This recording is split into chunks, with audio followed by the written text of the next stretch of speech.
We're going to be going through today's seminar on identity compromise, deception, and the human attack surface. So it's a pleasure to have you all here. We've got a great panel with admin by request, Lookout, Scale Fusion, and Use Secure. Or wave, say hi. Cool. Sorry, my name is Howard Steen. I've been in the cybersecurity space for about 25 years now. The reason I stuck around in this is because everything evolves on a regular basis, which makes it challenging, but also very interesting at the same time. But also, I like to try and help keep the bad actors out. So much has changed since I started in cyber in 2004, which is far too long ago, and I actually did have hair back then. But I started off with things like single sign-on, MFA, identity governance, PAM, mobile device management came a little bit later on. Then there was BYOD, and then finally we moved into CIM. We do love an acronym in identity and access management, so consumer identity and access management. But now we've got human identity, non-human identities, just-in-time access, zero trust architecture, followed by, and most predominantly now, which everybody's just raving about, is AI. So whilst this, I'm actually finding myself, I work at a company called Key to Access, where I don't know if it's the most exciting thing in the world, but we're now actually getting digital identities onto physical locks. So non-human identities, and we're using basically AI to do mapping and role-based access control so that you can do access control to things like padlocks, door locks, you name it, we can do that. So whilst I find this all very interesting for myself, it's an absolute nightmare for organization and employees out there. Just trying to keep up with this. Your average employee is bad, but even the leaders are struggling to keep up with what's being thrown at them. So today we're going to discuss what has become one of the most urgent challenges facing every organization, and that is that the attackers are no longer trying to break into systems like they used to do. They're trying to log in as us. So for many years, cybersecurity was largely about defending the perimeter, but today the perimeter is dissolved. When you look at it, most people are working, whether it's at home, some will be working in the office, but they'll be working internationally. There'll be some of you working today, on the free Wi-Fi. So it becomes very, very challenging when you're accessing sensitive data, no matter where you are in the world. And then the attackers, as they always do, are basically having to adapt, and they have done. They do it much quicker than we do. So instead of just attacking infrastructure directly, they also attack identity. Instead of exploiting software vulnerabilities, they exploit trust. And instead of smashing through the front door, they convince someone to hand over the keys. So digital identity has become the most valuable target in cybersecurity, and now identity is the new perimeter. Every account represents access. So you think about it, if somebody manages to hack your email, and they don't do that in a very sophisticated way, but they can then get in and then move sideways or manage to get into somebody else's account. So once the attacker has managed to compromise an identity, they can appear legitimate. They can then bypass many traditional security controls because, from the system's perspective, they are a legitimate user. So this is why modern security strategies are increasingly focused on identity security, zero trust, least privilege, and continuous verification. Despite what we see in the movies, identity compromise rarely begins with a sophisticated hacking. More often it begins with deception such as a phishing email, a fake login. Some of the great ones I've seen just recently is, well, not just recently, but a text from the CEO. And I know for a fact when I was working at a large organization, one of my colleagues was so chuffed that he said, "Oh yes, the boss has asked me to do this stuff for him." And I went, "Are you sure?" And then they suddenly checked, and he was like, it wasn't the CEO. And all of a sudden, there was a massive security breach. So, and when you add into that the increasing use of AI-generated deepfakes, this is becoming even harder for everybody to manage. So the technical barrier to launching these attacks has dropped dramatically. No longer do these attackers need to be good coders. We all have this image of the bad actors. They've got the hoodies up, typing away. That no longer needs to happen. If you've got AI, if you've got Claude or ChatGPT, they can spin this up and replicate it in seconds. So when we look at this is why the modern security strategies, I've moved on. So they know where they need to aim. And one of the big areas that they like to aim at is humans. So they'll come at the people within those organizations. So we often talk about an organization's attack surface in terms of servers, endpoints, applications, and networks. However, there is another attack surface that is both dynamic and difficult to patch, and that's human behavior. Every employee makes hundreds of security-relevant decisions every week, such as, should I click this link? Is this invoice legitimate? Is there a reason why my MFA is suddenly popping up? I had that just recently where I was working along and my bank app popped up and said, hey, just put in your two-factor authentication, please. And I'm thinking, why is that? If you're in a rush or, you're under pressure, there's a lot of people who will actually do that. And there's been recent surveys which show that despite what you may think, and I know I'm guilty of saying this, that the older generation are the worst for doing this, but it's actually some of the younger generation who will actually click on these things and do them much quicker, just out of they just need to get things done and get moving. So each decision is an opportunity for either protection or compromise. And because humans are driven by trust, urgency, fear, curiosity, and habit, attackers exploit psychology and as much as technology. Deception has become one of the most effective weapons in the attacker's arsenal. Cyber criminals understand human nature exceptionally well. A well-crafted phishing email is not just a technical attack, it's a social engineering exercise designed to manipulate the human decision-making. And with generative AI, this is becoming even harder to spot and actually and fix, especially when they're becoming personalized, grammatically perfect, and contextually relevant than ever before. Many organizations have invested heavily in cybersecurity technologies, yet breaches still occur. We're hearing it day in, day out. We hear it all the time. And yet you'd think a lot of these large organizations have spent lots on security. They have. Because security is only as strong as the interaction between technology and people, as users with excessive privileges can unintentionally create risk, an untrained employee can surrender credentials, a poorly managed mobile device can become an entry point. So in other words, technology must be combined with governance, awareness, and operational discipline. Cybersecurity is no longer just about protecting systems, it is about protecting identities, devices, privileges, and people. The organizations that are most resilient today are those that embrace a human-centered security approach. If you don't engage with the end users and just put in arduous security controls, they will find a way to get around it. And if they do that, you've got a much bigger problem because you can have all of those controls in place, but it'll do nothing because they can walk around those and they will basically obfuscate anything that you've put in place. So I'd like to leave you before we get on to the panelists here with a key notion. The human attack surface is not a weakness to be blamed. It is a reality to be understood and managed. People are simultaneously the most targeted element of the organization and the most powerful line of defense. When we combine strong identity controls, secure endpoint management, least privilege, mobile security, and effective awareness training, we dramatically reduce the opportunities available to attackers. And today's panel brings with us expertise from across these critical domains, and they're going to be discussing secure and how to secure and manage endpoints, reduce excessive privileges, strengthen user awareness, protect mobile devices and cloud access, and build a practical layered defense against identity compromise. We're going to have a Q&A at the end, once everybody's spoken, but with which I'd like to welcome Gaurav Mehta, Associate Director at Scale Fusion, and Sangeet Bora.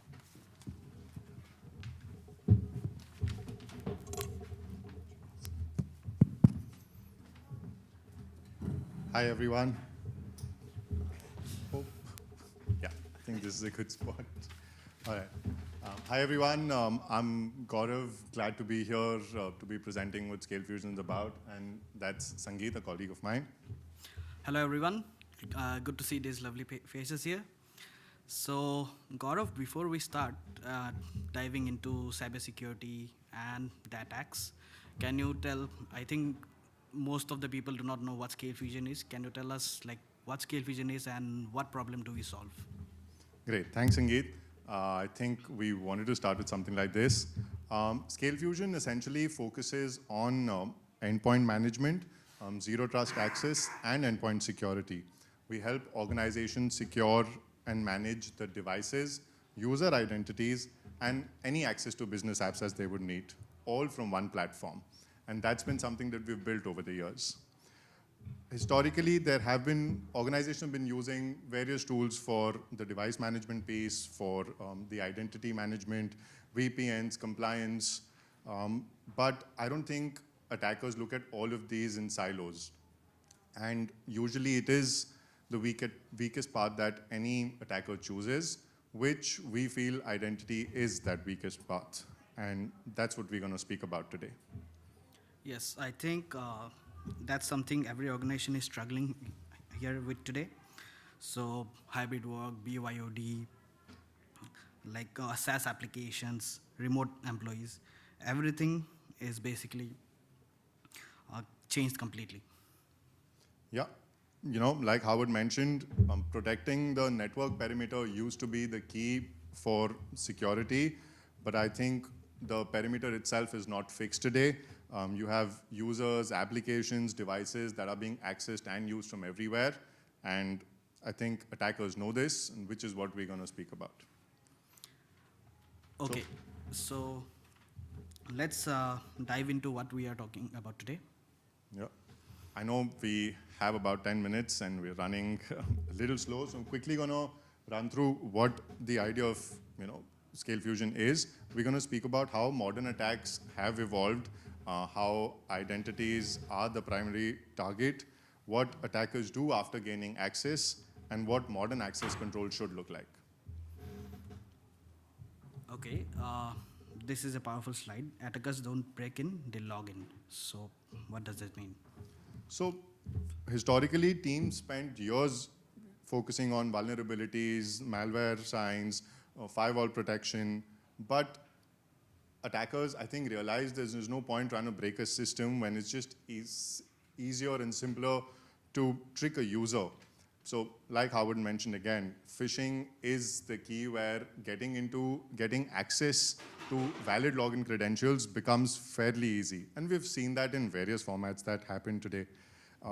Earlier, it was easy to probably identify these, but that has also gotten more and more sophisticated over a period of time. I think yesterday, a couple of days back, Storm 2949 also showed us how attackers can abuse trusted authorized workflows and then access legitimate cloud to infiltrate any of the systems as such. So hacking really isn't the problem anymore. It's a plain and simple login, which is as authenticated, as validated by any organization. So, exactly, once they log in, they effectively become a legitimate user and user in the eyes of the system, basically. And we don't see any of these warnings anywhere. No firewall alerts, no dramatic breach detected moment. It's just a valid login and not a broken system in all. Okay, so this brings us to the next slide. So, identity is now the attack surface. Yeah. So, like Howard mentioned again, every employee is a security perimeter. We have employees using all sorts of applications from various networks, various places, anywhere in the globe. And I think that is the base of what Scale Fusion's built on, that identity really is everywhere. The people are easy to manipulate, right? So the trust, urgency, fear, familiarity, all sorts of factors are used for getting in the credentials, create that fake login experience. And what an intelligent system would solicit is to continuously evaluate the trust and be it as dynamic rather than being focused on how the login is happening. Exactly. So you cannot rely on users to being careful. Organizations need to intelligently You need intelligent security systems which continuously evaluate trust dynamically. Yes, so this is where organizations still struggle. A valid login is often considered as a trusted access. And authentication alone, like I mentioned, isn't sufficient, because once attackers do authenticate, they can inherit various permissions, they can gain visibility inside the systems, and expand laterally overall in the system, and quite frankly, remain as undetected for as long as they can. So if identity isn't sufficient, what's the missing piece? I think context is the most relevant thing that we have to focus on. Identity without context is absolutely incomplete, and we need context in all forms, be the device being managed, encrypted, the operating system being updated, the location, any unusual behavior that carries. I think all of the context is extremely critical for a device login to work further. We see the who versus how debate is very critical. The who gets taken care of by the login credentials, but device posture and how the access is being done is the most important piece. Exactly. So this is where the industry moves beyond authentication into observability. So from verification to observability. Yep. Correct. And security does not stop after login. When risk changes, the response should also change. Like Howard mentioned, there are various things which we can do, trigger MFA between a session, maybe sensitive apps should become inaccessible, or even terminate sessions for that matter. But the dynamic trust is critical, which shouldn't be as permanent. Yes. So bringing device trust into every decision. So this is probably one of my favorite lines. So a trusted user on an untrusted device is still a risk, right? Correct. The user can be legitimate, but not the device, which is where ScaleFusion combines its identity and access management piece with the device management, where the device posture is critical, the device should not be rooted, jailbroken, outdated, not updated, unmanaged, or malware infected. And the continuous verification is what the identity piece and the device management piece take care of. So historically, identity and management, endpoint management were working in silos, right? Correct, but attackers don't see it like that. For them, it is a unified attack surface, and hence organizations also need to see it as a unified control surface, combining all identity signals with the device posture, and then making sure that the risk analysis is fair with the policy reinforcement happening dynamically, all from a single decision-making layer itself. And that's where ScaleFusion comes in. Yes, so this is where everything comes together. So ScaleFusion manages and secures devices. One IDP delivers zero trust identity and access controls. So together they allow organizations to verify identities, validate device trust, enforce compliance, control application access, and automate security policies. Everything from one unified platform. So for IT teams, simplicity matters the most, and security becomes stronger without becoming harder to manage. So I think the biggest takeaway from today, this session is cybersecurity is no longer about just protecting infrastructure. It is about continuously validating trust across identities, devices, and access. So attackers are evolving rapidly. Organizations need security that adapts as just quickly. Thank you, everyone. Thank you.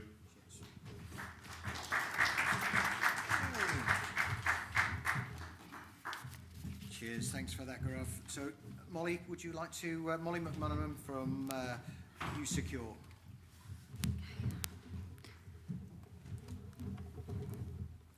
Oh, we don't have a clicker. There we go. Hello, everyone.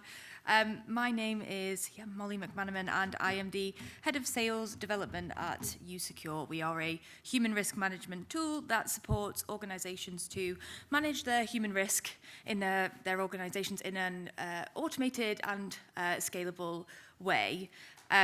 this topic of identity deception and the human attack surface is really a good one for us, because everything we do is in aid of minimizing the risk associated with impersonation attacks. And so, yeah, glad that we could be a part of this conversation. So yeah, when we think about the human attack surface, we're really thinking about all the areas where potential cyber hackers can enter the business. Historically, that has been through unusual links or spam phone calls or emails claiming that you've been looking at something that has been inappropriate or that you shouldn't have been looking at, and in exchange for some Bitcoin, they will not send it to your entire contact list, right? We've all had those. Now, in a world where AI is making personal and company information so accessible, we're finding ourselves having to combat sophisticated and increasingly sophisticated impersonation attacks. And that makes it really hard, because it's really tricky to determine what is actually real and what's fake anymore. And so for employees, that's really hard to manage. For managers, that's really hard to manage on a wider scale. Now, the problem is that identities are still the easiest way into a business. Credentials are being breached and leaked out of our control. Large language models are making phishing attacks not only more realistic, but more scalable as well. And no one can get away from this. If you've had a device in the last 5 to 10 years, you are susceptible to these kind of attacks. But what's going wrong? For a lot of companies, you've had traditional security awareness training in place, but it's not really cutting the mustard anymore. The training that we have available is often clunky, it's generic, it's often annual blanket training, and doesn't address the specific areas of knowledge gaps for the individual user. Now, they also don't offer the substance that we really need to manage modern cyber threats, and they certainly don't reflect the real-world threats that are associated with today. And if we're being honest, we really need to breed a better culture around engagement when it comes to security as well. And that's where targeted learning and our approach comes in. The USecure model that we use very much delivers continuous human risk management. We are the end-to-end full spectrum of human risk management, where we start by identifying the high-risk users in your organization. We want to then address and automate training off the back of their personalized gaps, so that we're not just blanket throwing training at people that they're not engaging with. We want to really understand the area and the risk and address it in real time. In combination with that, we run phishing simulations, because, again, we want to understand why users engage with these types of attacks. We would then want to address training off the back of it, so that we're dealing with the issue at the root cause, spotting behavior change, and dealing with it. And then we track that over time to make sure that we can report on improvements and deal with risk areas in a way that is scalable. And all of this runs continuously with minimal effort as well. So for the MSPs in the room, this essentially is a really great way to reduce human risk for all of your client base. We give you a really great tool that helps you be measurable, give provable impact. We help you not only manage it across all of your clients, but we help you sell as you evolve as an MSP as well. Yeah, that's basically everything in a nutshell. I don't know how many MSPs are in the room, but our USP is that we very much sell to MSPs, and we help them onboard clients as well. So if you want to come and take a look at that in practice, we're just at the booth outside, and we'd love to show you what that looks like. Thank you so much. Cheers, Molly. Thank you. So please welcome Jeff Jones, Territory Director for EMEA, Asia and Far East, and at admin by request. Excellent. Thanks a lot, and hello, everyone. My glasses on. Yes, so today I'm going to be talking about Go Get Do, which is a simple concept, but I'm going to carry on talking about it until I stop reading about the issues that failing to grasp the this whole thing. Right, so anyway, admin bar request, who are we? Well, we're a company founded in 2006, really a bunch of geeks making software for other geeks, really, and the concept is to keep everything simple and easy to use, and actually in 2017 we invented the whole product genre of a SaaS endpoint privilege management, that's EPM. As stated here, to create a solution that gives just the right amount of privilege for just the right users at just the right time for just the right amount of time. What do we actually product-wise sell? Well, we have a platform, and on that platform we have our sort of flagship product that we invented, the EPM, which is process elevation as a privilege. And then we created our secure remote access solution, which is device access as a privilege. And very soon, we're going to have web access management, which is download as a privilege.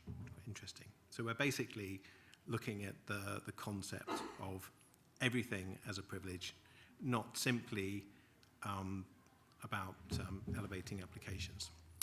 A little bit about me, really. Basically, I'm one of the, I guess, 3 original founders of the company. I'm regularly found doing conferences, as you see here. And I also have my own YouTube channel called Zero Crust, which is like Zero Trust, but without the hard bits, what I like to say. And like and subscribe, as they say. One more thing. I have to do this now, but I didn't use AI to make this presentation, as will probably become apparent soon. But in the old days, I used to get asked how I had an idea for a speech. These days, I'm asked, what AI model did I use to make it? So that's kind of annoying. So I always like to make sure people know that it was just me making this and no one else. Anyway, Go Get Do. What is this? Is this a Black Clay song? No, it's not. It's a very, very simple context about everyday sequences that are happening in all of our companies relating to humans doing technical support, right? So let's talk about the Go, which is really connecting. So these support people need to, first of all, connect to a system they need to work on. Then, very likely, and frequently I see this, they need to fix a problem. They need to probably download something in order to do that. And then once they've downloaded it, they're going to need to run that thing, likely with privileges. They're going to need to elevate it. So Go Get Do really connect, download, elevate. But I just thought Go Get Do has a sort of a nicer sound to it. Audience participation time. Does anyone know what this stands for? And it doesn't stand for the contents of the packed lunch that Renaissance give you as a vendor here, just in case you're wondering. Any takers? Okay. So this actually is James Reason's Swiss cheese model to explain the causation of accidents. And the thinking here is that accidents or breaches, infections, are not caused by single events. They're caused by a sequence of events that align to create the successful, if you want to call it that, outcome of that accident, aka breach. So really, the aim of the presentation today is to remind everyone, really, it's not rocket science, but remind people in the room about these key sequences that occur and basically, the traps that are set by attackers to try to get triggered by the successful combination of these sequences. And I've actually used some very cutting-edge, advanced techniques to try to make sure that when you leave today, you will remember cheese. Okay, so that's my aim here. So we'll start off with Go. Go is the connection, and I, of course, have called this connecting to opportunity. So this is really the on-ramp where everything kind of starts out from the initial connection, and what better person would you want to have make that initial connection than the person responsible for helping everyone in your organization. And we've all gone through security awareness training where, we're always reminded that if anything is urgent, be careful, because that's when you can make mistakes. Well, in help desk land, everything is urgent. So that's why we need to be extra careful. So remote support, that gives people unfettered access. Take in the room, okay, a bit slow today. Remote support solutions, they have little or no identity management, and I have the example here of TeamViewer. They're usually free, and they're difficult to prevent proliferation and centralized, and they don't have the centralized control. And I think the other thing is that with remote support, still today, it's mainly viewed, crazily, as a management solution, not as a security solution. So I think that really comes back to the origins of remote support. And I think it's time now for us to start thinking of remote support as a security solution.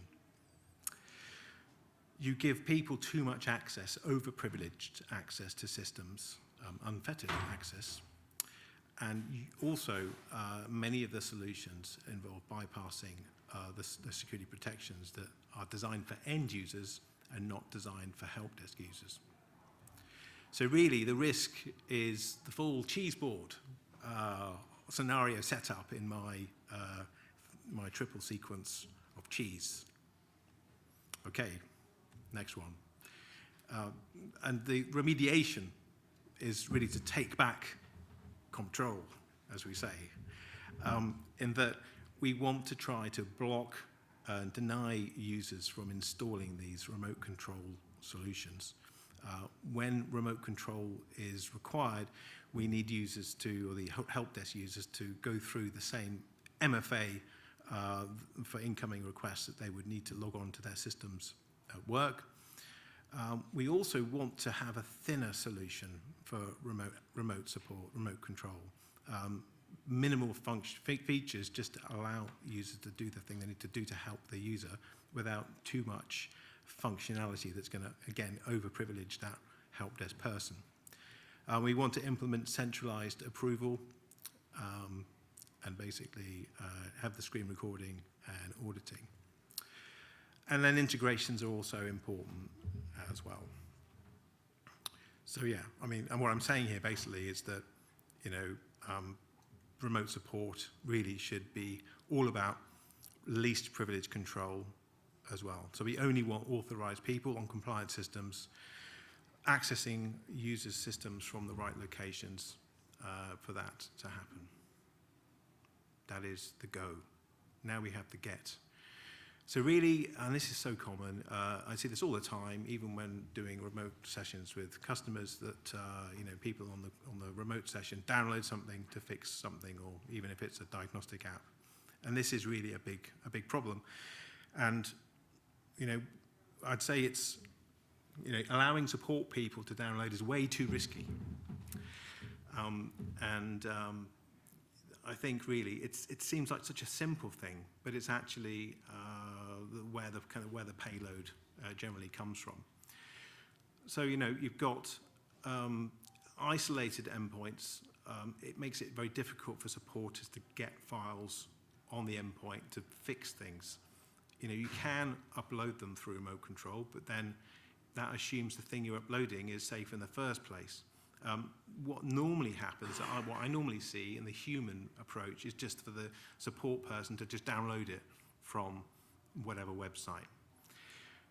And you can't control really easily access to those websites without blocking the entire website itself, which if it's like oracle.com, that's maybe difficult to do. And then also you have quite simple techniques like zipping something up to try and bypass browser security. And of course, help desk can temporarily disable AV and EDR if they think what they're working with is a false positive. So really, downloads are kind of the route one for support initiated ransomware. So that's an unintentional initiation. So anyway, what we want to try and get to is a scenario where a website, even though it may look great, we don't want users to be able to download from that website. So that's an interesting combination. So like look but don't touch. And not easy to solve that problem with DNS-based security solutions. So we need file-level controls to control what you can download and can't download while still being able to access the website. So we want the website access to be sort of read-only. And we also want to place MFA controls when downloading, and also we want to be able to have workflows so that when someone is doing remote work on a server and they go and download a patch for it, I actually don't want people just downloading stuff on a server. I want to put that download through a workflow with auditing too. And then when something does get downloaded, I want that to be downloaded using one of those aggregators like OpSWAT or VirusTotal, for example. So I have complete confidence in what is going on that server or endpoint is safe.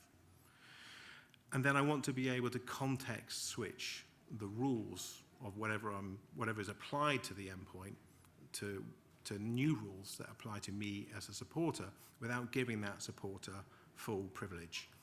So we need to sort of sterilize file downloads to make sure that the bad ones don't get through. Do the last layer of cheese in my club sandwich of a security analogy here.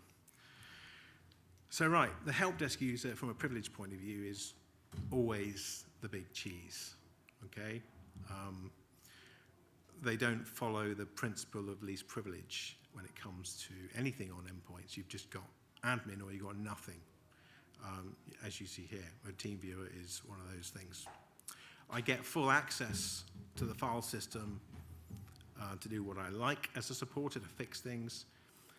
And also most IT troubleshooting tools need elevated privileges to run. And so that is the kind of final hole in the cheese when you're elevating applications to create that critical path for an inside infection. And as I said, this is probably when you read about like Jaguar Land Rovers of the world and stuff, it's most usually the case that it all started with a help desk call. The last layer of cheese has been punched through. So what you need is an extra mature, multi-factor, multi-engine per app elevation control, an EPM, to make sure that your help desk team are included in that zero trust scope.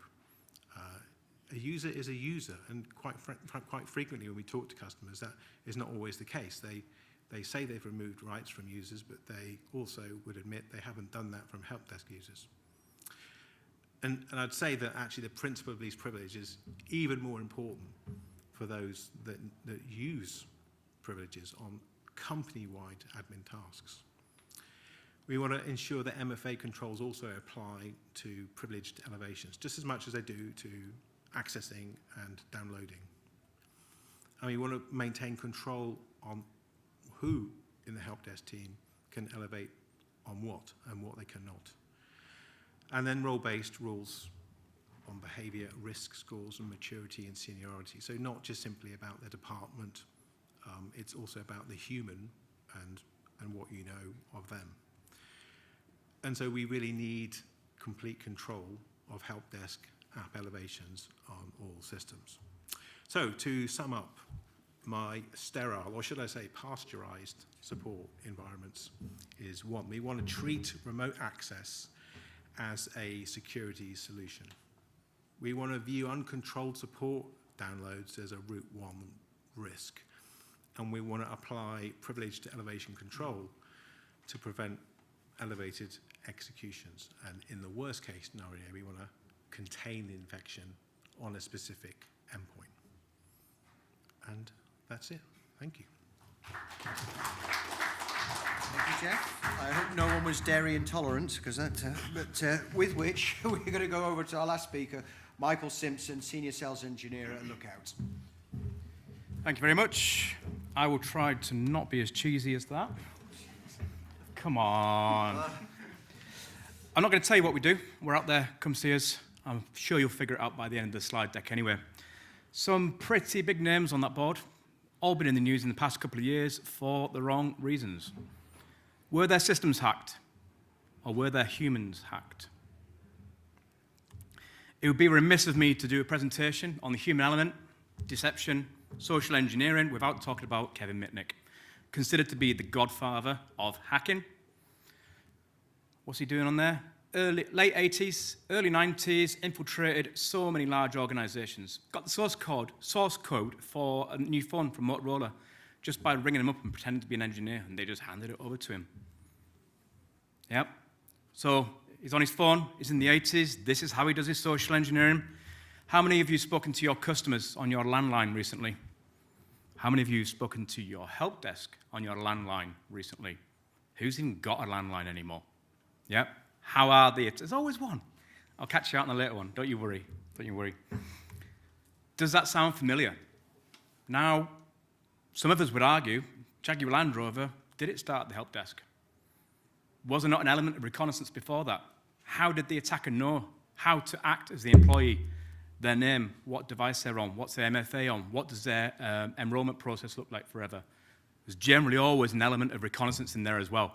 But we can, hand on heart, categorically say that there are a number of attacks that have happened through phishing, through deepfakes, through the use of AI, through smishing, SMS, QR codes. You're not scanning QR codes with your laptops, and you're certainly not scanning them with your landlines either. So let's talk a little bit about mobile security. Now, a lot of people, when they think about mobile security, they think it's about securing the device. Absolutely not. Couldn't be any more further from the truth. It's about protecting your organization from the person holding that mobile device. And we're going to take a look at a couple of the attack vectors, but you'll notice as we move through sort of these tactics and techniques and procedures, there's no malware involved. There's no dodgy URL involved that you can detect with some sort of endpoint detection solution. So the first example, the Hello Mum scam. You're not going to see this in enterprise, but I want to cite you on something easy, something that we can all relate to. You received a text message into your device. Hi, Mum, I've broken my phone. I'm using my friend's device. None of us are going to believe that whatsoever. The social engineering is all about layering the attack and exploiting your emotion, exploiting you as a human and the trust you put in the people you're speaking to and the device you're using. So what about if that SMS was then layered with, is it going to play any audio? I asked if audio was going to work, and I was told yes. Amazing. Lovely. So this isn't working. Second one this week. That would have been a phone call, a voice note coming in saying, hi, Mum, it's me. I've lost my phone. Can you reply to this? That's not your daughter. That's not your son. You're not going to believe that whatsoever. We talked a lot about AI. I only need 10 seconds of audio of your voice to be able to fully deepfake your voice. So this was me. Is that going to play? Let's click on it and see if it works. No audio. Awesome. That would have been me talking to that text. It was cool. Trust me. I only need 10 seconds of audio. So that random phone call that you just got where somebody was speaking to you on the line, they've got all the audio they need now to pretend to be you. They don't even need to call me up. They could be watching this now on YouTube, and they've got all the audio they need to be able to deepfake me. So that's sort of one example of how mobile devices are used generically. Let's look at some of the attacks we're actually seeing. So we cover 238 million devices, about 7,000 plus customers. Let's talk about some of the attacks that our threat intel and research team are seeing. First one, MFA fatigue, MFA bomb. So all of a sudden on your mobile device, where else are you doing your MFA right now? Unless you've got a YubiKey, of course. So on your mobile device, whether it's SMS, whether it's passkey, whether it's an authenticator, the attackers know you need your mobile device. So they're going to hit you as many times as they can. You're going to get that push bomb come in. We're not going to accept that at all. We know what that is. How about if we then layered that with a very quickly followed up SMS message? Hi, it's Michael from the security team. We can see that your account is under attack. You've probably just seen a load of MFA requests come through to your device. We really need to lock this down as quick as possible. If not, you're responsible for this company going bankrupt. Can you just click that last MFA request, please? See if we can clear the queue. You've probably got a browser cache open somewhere that's making it stick. Would you fall for that? Would you not? People absolutely have. If you haven't, though, nice thing about social engineering with mobile, we can layer it up with another channel, with another communications method. So how about now we follow up with a phone call? That SMS said, the security team are going to ring you in 5 minutes. We really need to get this done ASAP. Text isn't quick enough. We need a voice call. They ring you up. Hi, it's Michael from the help desk. I'm about here to help you. I just texted you a second ago. Do you know what every person in your help desk team sounds like when they ring you? Absolutely not. So that is where the urgency is starting to come in. And it may well be that you do not fall for it, but they're capturing enough information that they need to be able to leverage and pivot and move on to the next stage of attack. Maybe they got just the amount of information they need out of you to now ring the help desk and pretend to be you and then go for a different angle of attack. Let's take a look at another attack vector, another TTP, again, involving mobile, but you wouldn't expect it. So the cross-device migration. Attackers know that you've invested millions into your laptops, your desktops, your email security, your SASE, your SSE, every other acronym you can throw at the sun. You've invested millions in that. There is no way that an attack is going to take place on your laptop. So they want to move you to an unprotected surface. They know full well that you do not have any monitoring on your mobile device. You've got no security in your mobile device. Security operations team cannot see anything that's going on that device. So they're going to get you to move surface. In this instance, it's the QR code that comes into an email. In that email, if it's scanned, it's not malicious to a laptop or a desktop. It doesn't work on Windows or Mac, but it's prompting you to listen to this audio call, scan the QR code with your phone. Again, you're not scanning it with a laptop. You're going to have to pull out your mobile phone and scan it. I've now got you on a fully unsecured surface that you trust. I've heard the word trust thrown around a few times today. Do you all trust your mobile device? The answer right now is yes, because I can guarantee you 99% of you do not have any security in your mobile device. So you must trust it. Otherwise, you would have some level of mobile security on there. So it works because of that lower state of vigilance. From there, of course, you scan that QR code. It now knows that you're on an iOS or an Android device. Takes you to the fake sign-in page. It's a low-tech approach, but it works. It could be adversary in the middle. It could just be capturing your session tokens. I don't even need your password or MFA anymore. But let's move on to some attacks that do use sort of passwords and MFA credential harvesting. Again, focused on the mobile. Another method of the attacker to reach out to you immediately. I'm just going to do a quick phone call. I don't even need to do the MFA bomb, all that sort of stuff. I'll just make a phone call, and I'm going to chance it to call you up and say I'm the IT help desk.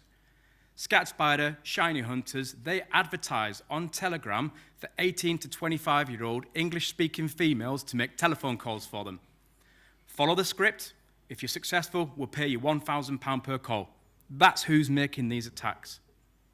So you pick up that call. It's an 18 to 25-year-old female. Hi, I'm from the IT help desk. I'm here to help you. I just need you to download this piece of software. It's AnyDesk. It's TeamViewer. They've asked you to download it from the Apple App Store, the Google Play Store. It's not malware. Of course, it's legitimate. And these guys use these as support tools all day long. So automatically, you've got that lower state of vigilance. You're not really that concerned. It isn't malware. They're not asking you to scan dodgy QR codes. They're not asking you to click on links. They don't even send you a link. They just say, can you go to Google Play, install AnyDesk, please, and we're just going to jump onto your device and see if it's secured. We think you might have some malware on there. Boom, they're in. They can inject the malware. They can do the screenshots. They can take all your information out of your browsers, for example. There's a couple of days. You basically just give them free rein to your device. Then they're going to move laterally inside your organization. And all they did was make a phone call. It didn't install anything malicious. They didn't spend days probing your networks trying to get in through your firewalls. So what? You answered a telephone call. You answered a text message, a WhatsApp, a LinkedIn. There's a great job advert on LinkedIn. You picked it up. So what? What's the actual impact on the organization? Well, let's take a look at the timeline of events of one of these attacks. And this isn't just us saying this. This is well documented. You can go to CEXI, NCSC, documentation and guidance. They'll tell you how the COM, ScatSpider, Shiny Hunters all operate. It all follows this exact same modern attack chain. So Discovery, you weren't hit by chance. They found out a little bit of information about you. It's out there in the dark web. An initial access broker is selling access into your organization. They've seen your information in a data leak.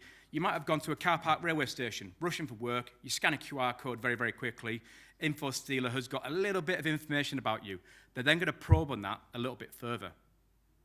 But actually, they probably don't even need to put in that kind of effort. Your information is already on the internet. You can go to free websites like Hashed or LOL Archiver. You can type in your email address, and it'll tell you everything that it knows about you. All your passwords have ever been leaked by WhatsApp and Facebook and LinkedIn. It's all there. Even the URLs that you access for your internal systems. Every time an info stealer gets information about you, every time there's a link, there goes your username, there goes your password, there goes your internal systems. You'd be surprised how many prospects I speak to when I pop up their details like I have on the screen here. I've blacked them out for obvious reasons. Again, full access to their systems. So actually, I've just completely bypassed the need to even get your password anymore. I don't need to convince you to get me that password. All I need is the last bit of the puzzle to get access to your systems, multi-factor authentication. Can you please click on that link? Can you please install this piece of software, which is actually malware, which is designed to intercept SMS. It's designed to intercept your MFA requests. It's designed to steal your session cookies.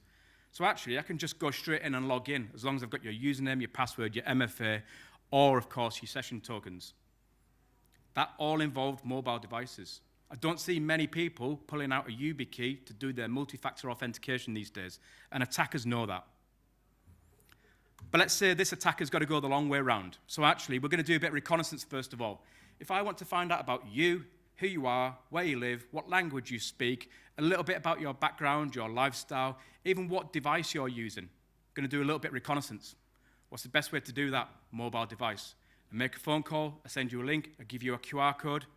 Just by scanning a QR code, even if you don't put in any details, I now know your device version, the device you're on, your browser version, any vulnerabilities on your device, the language of your device, the location of your device, the IP address of your device. There's a whole load of information there I can use to build up a much better attack, which is going to allow me to do the credential harvesting. And you've all got your credentials on your device. I'm sure you've all got password managers on there. I'm sure you're all happy to put your personal details in there. You're all happy to put your corporate details in there.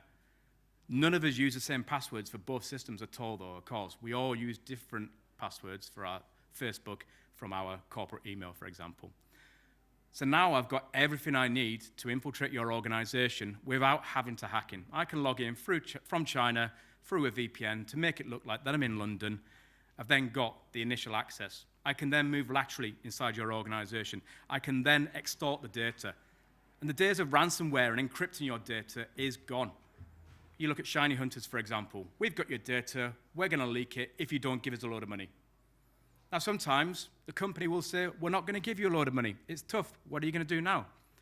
Then the EU steps in, and the Information and Commissioner's Office steps in, and you get a £10 million fine because all your customer information is now on the internet.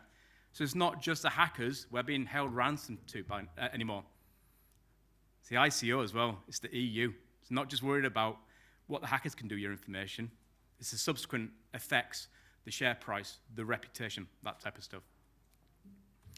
So I'm going to leave you on this slide. Why target mobile?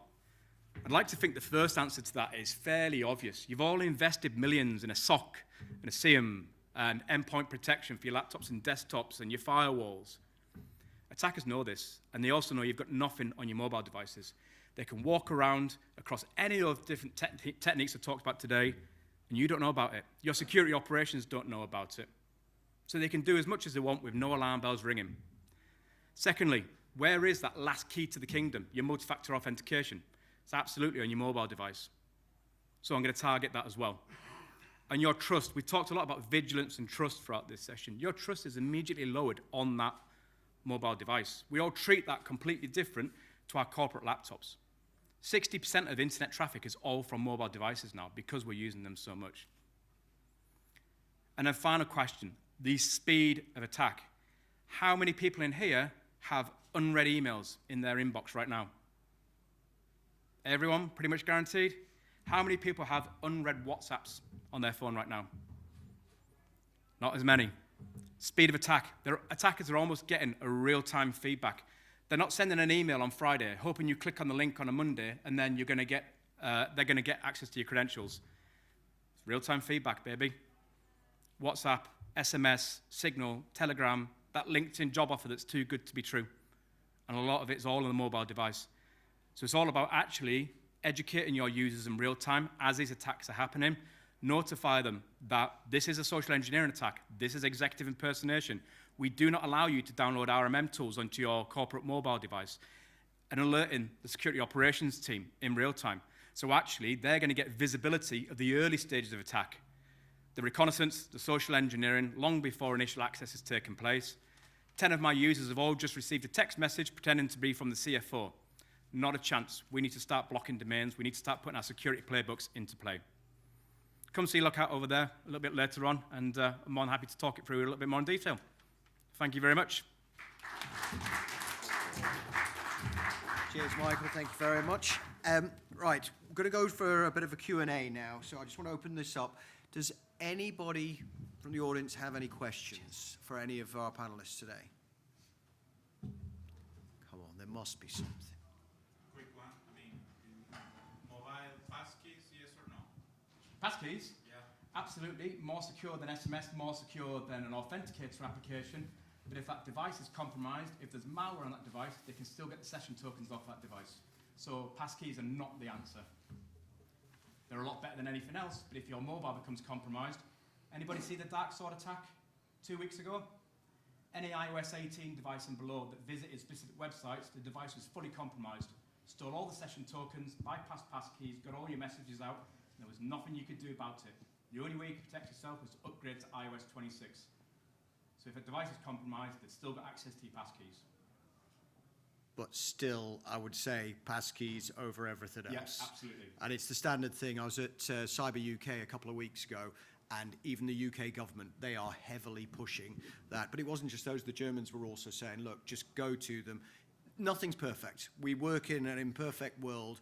Technology, listen, some of the stuff we're talking about in maybe a year's time will be obsolete. So, but you've got to go with what is the latest and greatest, just to make sure that you are doing as much as possible to keep the bad actors out. But very good question. Cool. Any other questions? Okay, I've got a for Scale Fusion. Is unified realistically achievable, or are most organizations still stitching together best of breed tools because they find value in them? So actually, unified is a long process. At the end of the day, across the spectrum of devices, you can get to, within the realm of an organization, laptops, phones, iPads, all of those can be taken care of, even servers to a large extent. But yes, covering all endpoints as a unified space, given that there is a spectrum of IoT that comes in play, all from the same space will always, I mean, I don't think that's as realistic. You will have to have defined uses for a set of devices that will be there. Yeah. Cool, thank you. Molly, for you, why are traditional security awareness programs no longer enough to reduce modern human risk? Yeah, good question. I think AI is just moving so quickly, and traditional awareness training, yes, it does address certain gaps in people's security knowledge, but it doesn't actually address user behavior to the level that you need to understand it in line with modern cyber risks. And so if you're not tracking user behavior, you don't really understand what people are doing, and then you can't manage it. So, yeah. Yeah, I mean, I've worked in these organizations, I'm sure we all have, where you go through user training. If it's too generic, it's not going to be effective because people just don't pay attention. So, good comment. Jeff, for you, why are support, I know you touched on this quite a bit, why are support environments now one of the most targeted entry points for attackers? Okay, yeah, well, I think as mentioned, they're a great group of people to compromise. They have access to every single endpoint in an organization. It's like the mother load. If you can get into a support person, you can essentially get on any single, from the CFO system to the receptionist system, you've got full access, really. So I think that is, and it only takes one, to get compromised, and then you have the lateral spread. So yeah, I think it's, and I think the other thing as well, as mentioned, is that help desk people need privileges to fix things, and they need to also fix things in stress situations because the business has to run, and you don't want a lot of friction when you're trying to fix an issue to get a customer happy or whatever, or a deal to be done or that kind of stuff. So there's pressures on help desk team to close tickets quickly, and they have the privileges to do it, and so therefore it's important we include help desk teams in the zero trust concept. Yeah. And just to clarify, I mean, I started off my IT career as an IT support analyst, and I remember getting a call from one of the senior directors shouting at me down the phone, "Don't you know who I am? This is costing our business so much money." The pressure that gets put on those individuals is immense, yet the expectations that they are these superheroes is exceptionally difficult. So, no, good point on that. Michael, for you, for years we've been told that our MDM provides mobile security. Does this cover for scenarios you've discussed? MDMs are very good at what they do.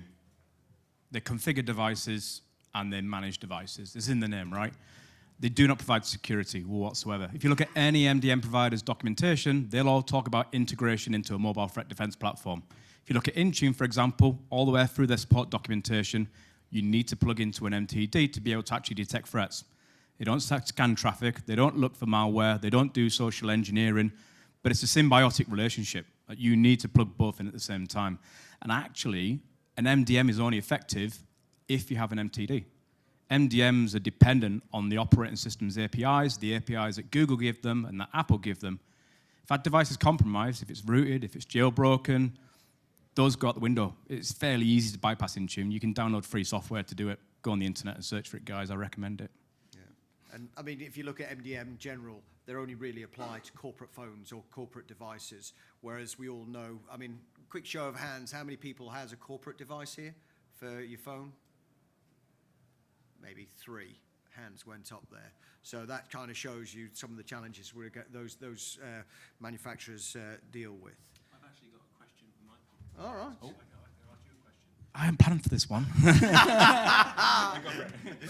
Basically, I think we all kind of know that the YubiKeys are the gold standard. Yeah, absolutely. Authentication. Yeah. But there is friction in that you have to plug them in. I mean, if you use the biometric ones, there's less friction. Mm-hmm. If you're using the NFC ones, you have PIN codes. Of course, passkeys, there's less friction, but they're just not as good. They don't have that same anti-phishing technology baked into them. So, yeah. I mean, I guess the question really is, I mean, how do you see things like YubiKeys becoming more adopted? Is it a matter of just explaining to users that they need to put a bit more investment in time to do this, or do they have to improve the design of these YubiKeys so that they are just easier to use and less of a pain to have to actually plug in and unplug? Yeah, you said the prime 2 words there, users and friction. Yes. The minute there's any sort of friction, users kick off. I don't want to have to do an extra step. Don't you know who I am? I don't need security on my phone. I don't need an extra key. I'm not stupid. I'm not just going to hand over our credentials. So it's that friction piece. If I had my way, I'd be pushing everyone to sort of YubiKey or device-bound sessions for passkeys. As soon as you introduce device-bound, it makes it a little bit easier. I think that's the way the world will go. But until you've brought the users on the education piece, I think we're always screwed. Users always think they know everything, and they're completely educated, and they're never going to fall of any risk. And the human piece really is just the education. I honestly think that. And as soon as you make them aware of the threats, then maybe they will go, oh, actually, maybe I do need a YubiKey. Yep. Yeah. Yeah, there are slight ways like the telcos, don't know if you all know, but a lot of the telcos, so obviously the telcos used to make lots of money out of SMS OTPs. They are going away very slowly, but they are going away. But now they have the capability, so on each single SIM, there is a secure token that sits on there. So it's what's used, the telcos use for doing the handshakes. So you can do that to try and do device-based, so you know it is coming from. well, that SIM is on a device, and then if you've dropped a certificate on there, you can sort of do the handshake too. So you can do that. There are ways, but there's cost implications which also come out. I will just say on the YubiKey front, so I was actually work for one of your companies, and the YubiKeys are still in my laptop bag. Yeah. Never got. I'm from security. And process, right? Yeah, It's a process always. it was. They rolled it. They just sent them out to everybody. The process was terrible. So Yeah. that was it's really tricky. Cool. We'll just have. We've got time for a couple more questions. Okay. Yeah, sure. So for Target Mobile, is it to replace MDM or is it to be used alongside the MDM? Absolutely used alongside it. So every single time we have a detection, whether it's malware, it's RMM software downloaded, it's a social engineering message, it's a phishing call, we actually tell the MDM. So the MDM can do conditional access as well. They don't work in isolation. But it's not, telling the MDM is great because that quarantines the device and it quarantines your apps and it secures your data. But actually what's more importantly is if we tell your IT team and security team immediately as well, so they can go, well, hang on a minute, this is the early stage of an attack. Everyone's just received a text message saying, log in to renaissance.login.com. That's a target attack. It's a concerted effort to hit your organization. You can start putting your defenses up 24 hours early if you've got that type of visibility. But yeah, absolutely. Plug into the MDM, both of them side by side, and actually we fully depend on them for managed devices to do zero-touch activation. Deploy the agent down, get rid of the user friction, get rid of the need to activate manually, and they're none the wiser that they've got protection on their phones, so they're not going to start kicking off. So we want the MDM as well. Yeah, absolutely. I mean, there's a number of, I shouldn't say it, but there's a number of MTD companies out there. None of them are as good as Lookout, of course. But it's a global problem, and it's a global solution as well. So yeah, it's international. Even China, to a degree, we're seeing a lot of problems with China at the minute, and people saying, we're going in there, we can't access Google services, you've got the firewall that causes problems. A lot of organizations have gone to great efforts to make it a global solution. Cool. Good question. Okay, Gaurav, does unified endpoint and access control help in token theft or session hijacking? In session hijacking, yes. In token theft, not at least from a ScaleFusion standpoint. But yes, session hijacking can be, because there is continuous monitoring, each user, as I mentioned earlier, the device posture is also being looked at. If there is any hijacking or any attempt for hijacking that happens through that time, there are signals that are relayed back. Excellent, cool. Jeff, just staying away from cheese for the time being, but what does a truly sterile support environment look like in practice? Well, I mean, yeah, and least privilege on all those 3 points. So that would be, the connection, the ability to control downloads, and also the control of what the help desk team can run, and also who can run on what computer, basically. So it's really all about applying the zero trust methodology to the help desk team. And also there's a certain amount of, I think, training as well that you could say. You could, I think it's quite common for people that are knowledgeable or consider themselves very knowledgeable to assume they don't need to do this sort of, security awareness training. I don't know why Charlotte is laughing at the back there, thinking that, knowing that maybe I might be one of those people as well. But the thing is that, yes, some of the questions asked may be obvious, but then it's very easy to get caught out. Even the cleverest people can be caught out with some of these very devious, and you just have to be in a weak moment because you just happen to be in a stress situation, and that is when your guard is down. And so, like I said, with the help desk teams, it's probably even more important for those guys to do the SAT training because of the amount of exposure they've got to the company systems. So they need to be in a fully pasteurized support environment. Very good point. And I will just qualify that. So one of my friends, when we first started out, we were in a thing where we had the CEO of a multi-billion-pound company presenting. We did know the CEO quite well, but he thought it would be a very funny idea to send him a phishing email whilst we were doing that, and then text him again, because we worked for a company that had that capability, just to see if he'd fall for it, and he responded to text, with which, halfway through the presentation, everything stopped, because we thought there was a full-on attack going on in the company, and my mate sat there next to me going, oh, shit.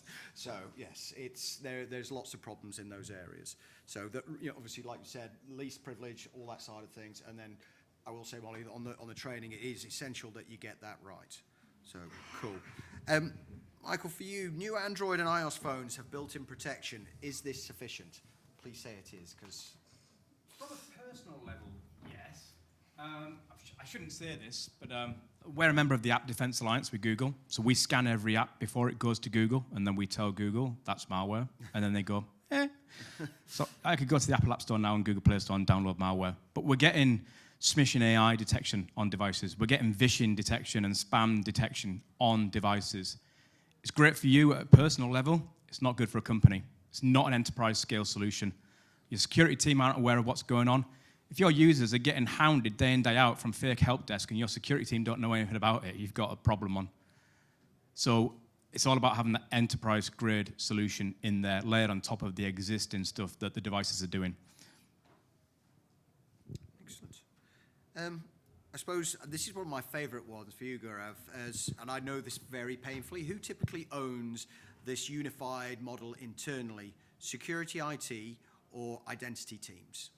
I think organizations have this, but from our standpoint, I think it's the security IT teams that should be overlooking the entire spectrum. The identity piece forms as a part of it, but if it doesn't fall under the security IT team, then it doesn't do its job. From a ScaleFusion standpoint, any which way, device management also is a major part of the overall solution that we offer. So it has to be done in conjunction with the overall IT team. Yeah. And actually, I would add in there that what's interesting is that endpoint privilege management generally doesn't fall, believe it or not, under security. It's usually under the desktop team, the digital workplace team. Those are the people that come to us because they need to fix their friction problem. Whereas the security team obviously want they want the risk eliminated by preventing any privileged use at all. Yep. So it is really interesting to see ownership of these things, and quite often it's like remote access is a management. That's the management team. It's not the security team. It's why we see so many of these security silos. I'm for my pains, I'm dealing with IT and OT right now, and that is an absolute nightmare where the OT teams will not speak to the IT teams, even though the CISO now has corporate responsibility of what's going on across this across the entire estate. Yet they've got no control to make some of the other OT teams do what they need to for regulatory compliance. Cool, thanks. So for you, Michael, we need protection, but user privacy is always a concern. How can we approach this? As I mentioned in the session, trust in our mobile devices is completely different to your corporate laptops. You don't care if your business is seeing every web page you're going to in your corporate laptop. The minute you say to somebody, I want to see every website you're going to on your personal mobile phone because it's BYOD and it can access corporate data, absolutely not a chance. So we've been doing this since 2007. We had a consumer model first. We sold it through Google Play and Apple App Store. We would never have succeeded there if we were inspecting absolutely everything. So we do on-device processing, we do cloud processing, we don't collect any PII, and more importantly, we don't allow the admins to see anything sensitive. They can't see the contents of your message. They just know, was it social engineering? Where did it come from? They can't see whether an application on your phone is a dating application, for example. They just know it had malware in it. This is the malware family. This is the risk to the organization. Don't worry, the user fixed it. So it's all about enforcing security without giving over all that sensitive information. But actually, as we move more into the world of SOCs and EDR and telemetry all being important, we're starting to find more and more security teams are actually saying, no, we need the indicators of compromise. So the security team might see the IOC for your malicious app, for example, but the admin still will not. And that comes back to the question you had a second ago. We do not see mobile right now as a security team responsibility. It's still a mobility team responsibility. And over the past 2 years, with your scat spiners and your shiny hunters and the comms, the security team have all of a sudden gone, crap, this is a mobile problem. We need to bring mobiles into scope. Mobility teams sat there going, we've had this for 10 years, guys, and you ignored us. So yeah, it's becoming more and more of a security problem now as well. Yeah. Very interesting one. I remember working for a big audit on a very large publicly funded broadcaster in the UK, and it turned out that the most downloaded app on all of their phones was Grindr, which they wanted to completely hide from the public audit. Yeah, So, but yes, there is there's some interesting stuff going on when you go into that. So cool. Excellent. So just to kind of wrap us up then, back for you, Jeff. Many organizations focus on protecting employees. Why should support teams be treated as a separate security risk category? Well, because they've got access to a lot more infrastructure, back-end systems, everything. Yeah. So you need to treat them as a high-risk category, basically. And I don't think they generally are considered high risk. They're considered as people that need to make things work. But actually, going through the process of making things work, they are exposing themselves to very high risks, and the business too. So yeah. Yeah. When we go out and do a lot of identity audits, like what you've talked about just there is key. We go out there, and what many organizations think is, there's not a problem there, but we look at it from a risk perspective, and you go out and you do your proper audits, you will suddenly uncover these major risk areas in your organizations, and that's when you need to act. So with that, thank you very much for all of your time, and thank you very much for the questions and for your time as well today. Thank you.